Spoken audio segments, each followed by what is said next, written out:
Hello, welcome to Next Big Future. I'm going to make the case for Mars. People who are saying that we cannot get to Mars and a colonization of it will fail are science YouTuber Sabine Hossenfelder and famous astrophysicist Neil deGrasse Tyson. So let's quickly take a listen to what Sabine has to say about that. There. Okay, so these are, I think, all the major points to consider. Terraforming Mars is almost certainly not economically feasible, not within the next several hundred years. Living in habitats, probably possible if Musk attracts governmental support, though I suspect they'll have a hard time finding sufficiently many volunteers. There are no good economic reasons to do it. For scientific purposes, it'd make more sense to send robots. The major reason to do it is mitigating existential risks for humanity. And to evaluate the latter, we'll have to ask about the opportunity costs. What is it that we won't be able to do if we pour so much resources, money, people, materials into a Mars colony? There'll be less left to develop technologies like nuclear fusion, artificial intelligence, genetic engineering, or bionics, all of which would make life on Earth better and would also make moving to Mars later dramatically simpler and almost certainly cheaper. Basically, I arrive at the conclusion that moving to Mars is a good idea, but it's too early. I think we should first develop better power sources. Okay, so let's go over to the slides there to go over the anti-Mars case. So no business case for Mars or even economic reasons, cannot terraform for hundreds of years, need a lot of government help, maybe all government help in the Neil deGrasse Tyson, Sabine Hossenfelder view, and they have gotten a lot of grants from government. So they believe in government, but they have not made money in business other than through their communications and stuff. The only reason to save humanity in the long, long, long term. And then somehow this will cause opportunity costs where we can't develop nuclear fusion and AI. So I say there is a business case for Mars. Terraforming is not needed initially. You can partially terraform Mars to get to the point where you can just have an air mask and breathe oxygen, but don't need a heavy spacesuit. That would take some time, but is cheaper than what they're talking about.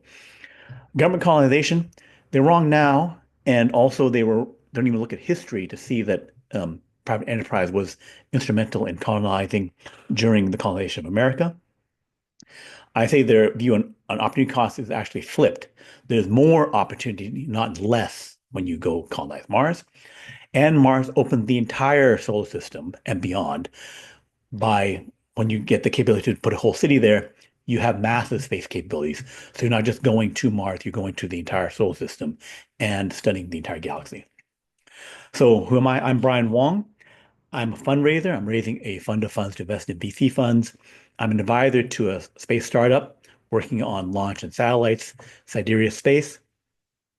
I've already invested in SpaceX through Perception First Vehicles, and I did some work for Airbus Ventures back when they looking at their portfolio and doing some promotional analysis of those ventures. So quite a bit of space activity, and I've written over 30,000 articles on my website studying deep science technology, including about 8,000 on space. So the Mars plan is that Elon wants to put a city in Mars with 1 million people. He feels that'll make it sustainable to keep supporting itself. Part of that will be to send 1,000 SpaceX Starships, which we've launched about 5 times towards orbit, and have recently caught the booster stage of it. They want to make it fully reusable. If you launch 1,000 Starships, you will take 250 tons to Mars every 2 years. So solving the Mars money problem is that they will make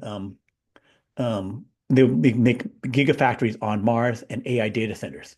So Elon has about 5 gigafactories on Earth to make Tesla cars, and he has a star factory to make rocket ships and rocket engines for SpaceX. So he has made many large factories here on Earth. And he also made a data center.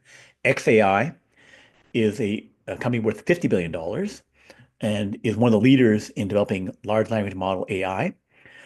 There's been talk in the industry of spending $150 each for each new AI data center in the 2025 to 2027 timeframe where you would make 1 million GPUs, NVIDIA GPUs, to make your AI data center. The picture on the right is the XAI data center with 100,000 GPUs. It is the largest in the world. And they had key technological innovations so they could scale beyond 30,000 GPUs to 100,000. And they're now adding in 200,000, another 100,000 to get 200,000 GPUs. This data center is already completed.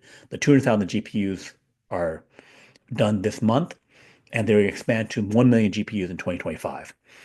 When you go to 1 million, like I said, you spend about $150 billion because the GPUs alone cost $40 billion. So when you're talking that kind of money, that is space program type money, right? You can make, your launches of all your starships kind of with that kind of cost. Um, so I'll go over those costs in detail. Elon Musk, unlike Sabine and Neil, I like them. They do nice science talks, but Elon has actually made money closing in on $500 billion of net worth, and his companies are worth combined closing in on $2 trillion. He's double the wealth of the next wealthiest person, Jeff Bezos, who made Amazon, which is no slouch. So the Star Factory, there was a review by Everyday Astronaut where he and Elon went to look at the Star Base, which also has factory productions in Austin, Texas. And here are 5 of the booster stages all in the high bay. So these things are being mass produced. It is happening. So when they say there's no economics to it, you have to look at economics with cost versus revenue. 1,000 Starship flights every 2 years would take about $20 billion worth of fuel. It's actually $2 billion of fuel to go to Mars, but there's about 10 refuelings that have to occur. Where you launch to orbit, you only have like 10% of the fuel left, and you gotta launch again and add 10% to get back to 100% fueling. So you have to do refueling in space. To get to 1 million people, you need to pretty quickly scale up to 10,000 colonists per trip. If they're paying 100,000 each, then that'd be $1 billion. 100,000 colonies per trip, so that over 10 trips over 20 years, you get to 1 million. That'd be $10 billion per trip if they're paying. So that could be a revenue stream for it. Also, if you're making Starship factories on Mars and you make 5,000 starships, those starships could be flown back to Earth for use in a fleet of starships that were, say, taking over air cargo delivery, or they're going to explore the entire solar system. So I think there's value in those ships.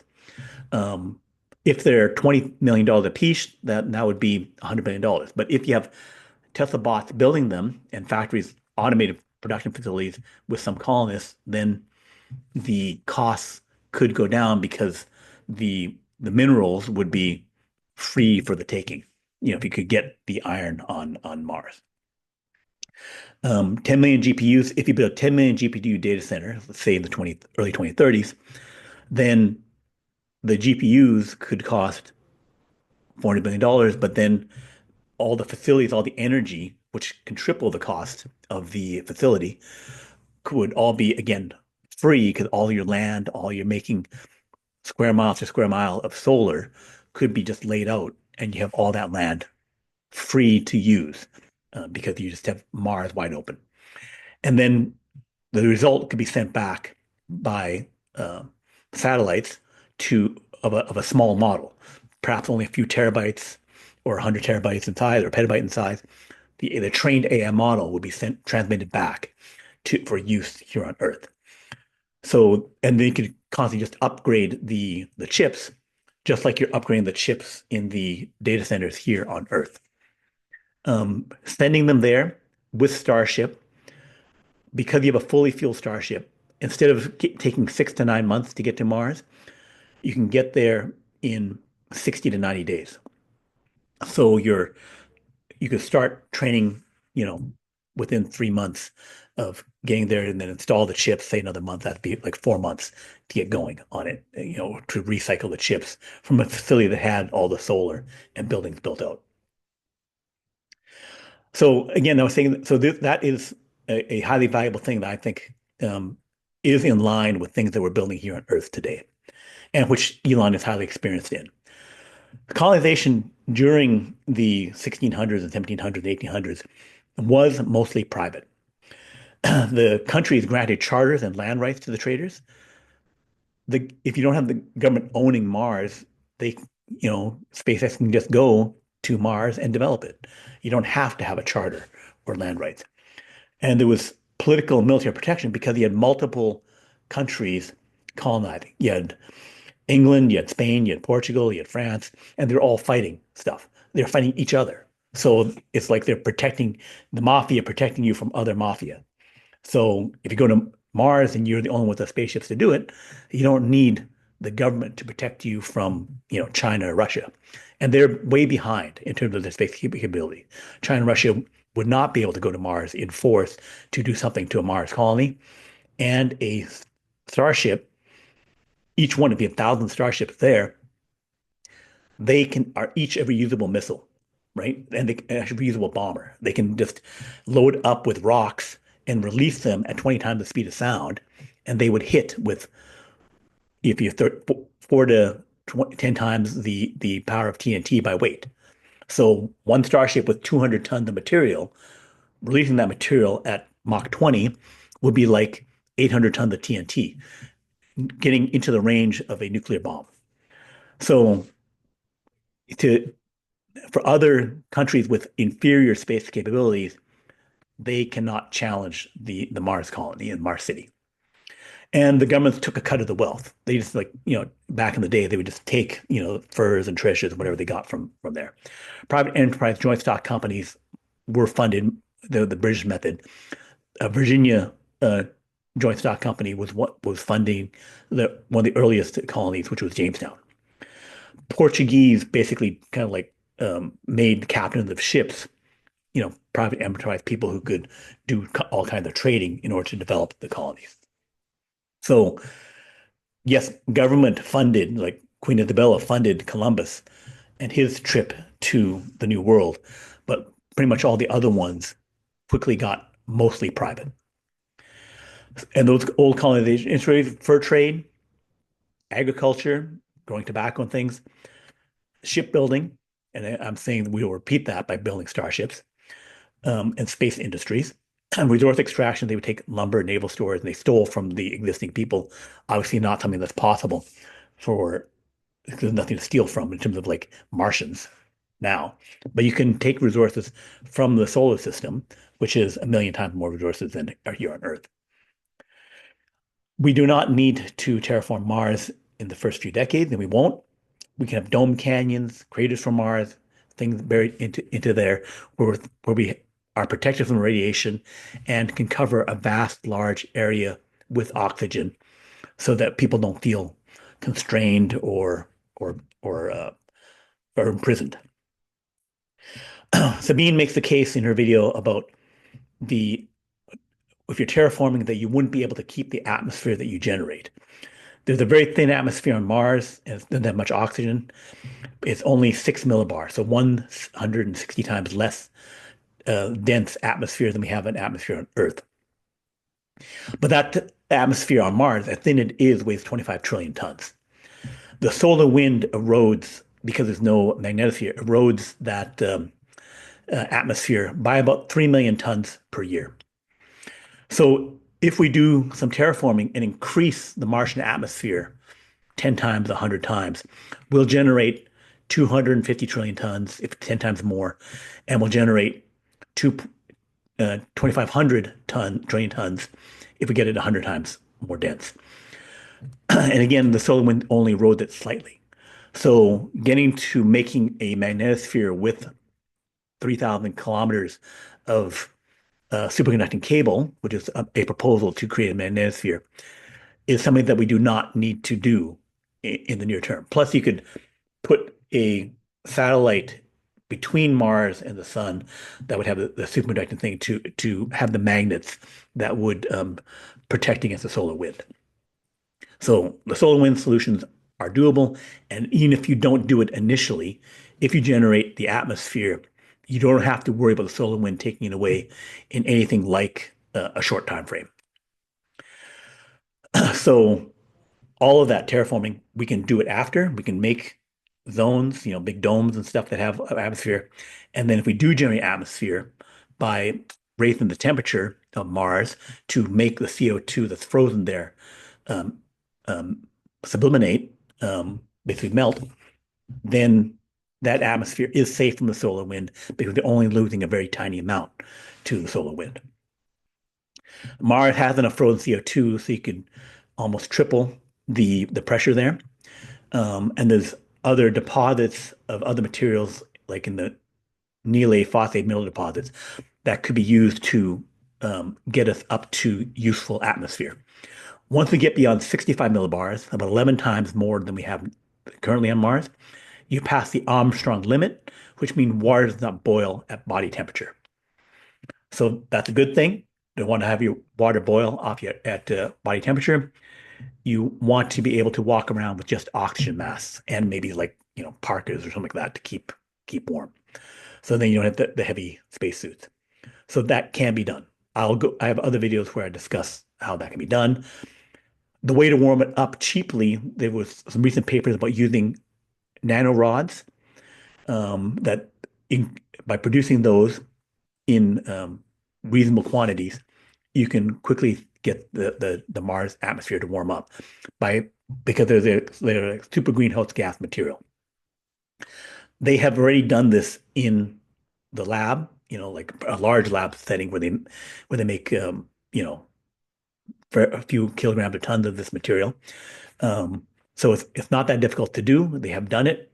If you scale that up to a factory scale and bring that to Mars with, say, 14 starships, then you can start raising the temperature. They think in 10 years after you've landed the power supply in factories, you could warm up by 10 degrees Celsius.